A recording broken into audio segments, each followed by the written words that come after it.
సాతాను యొక్క మోసముతో ఎప్పుడైతే వాళ్ళిద్దరూ కూడా దేవుని ఆజ్ఞను అతిక్రమించారో ఆ సమయంలో ముందుగా మోసం చేసినటువంటి సర్పాన్ని శపించి, ఆ తర్వాత ముందుగా మోసపోయినటువంటి హవ్వను శపించి, ఆ తర్వాత మూడవదిగా ఆదామును దేవుడు శపించాడు. ఈ విషయంలో మనం గ్రహించాల్సింది ఏంటంటే,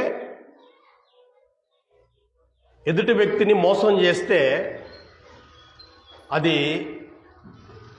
గొప్ప శాపం. అది ముందుగా శిక్ష వచ్చేది వీళ్ళకే.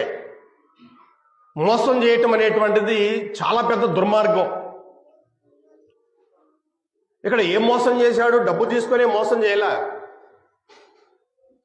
ఒక అబద్ధాన్ని చెప్పి అబద్ధం నమ్మునట్లుగా చేశాడు.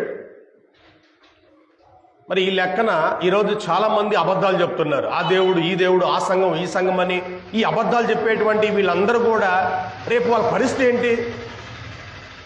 ఒక అబద్ధం ఆడి హవ్వను మోసగించినందుకు దేవుడు ముందుగా శపించింది సర్పాన్నే. మరి ఈరోజు ఒకటి కాదు, రెండు కాదు, ఎన్నో అబద్ధాలు చెప్పి ప్రజల్ని తప్పుదారికి తీసుకొస్తూ ఉంటే మరి వాళ్ళ పరిస్థితి రేపు ఎలా ఉండబోతుంది? డిసెంబర్ 25 క్రీస్తు పుట్టాడు అని పెద్ద అబద్ధం. దీన్ని ప్రచారం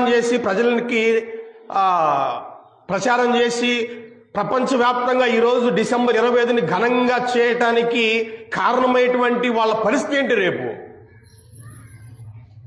అంటే మోసం అనేటువంటిది, అబద్ధం అనేటువంటిది చాలా ప్రమాదం. అది దాని జోలు కూడా వెళ్ళకూడదండి. అయితే మన విషయానికి వద్దాం.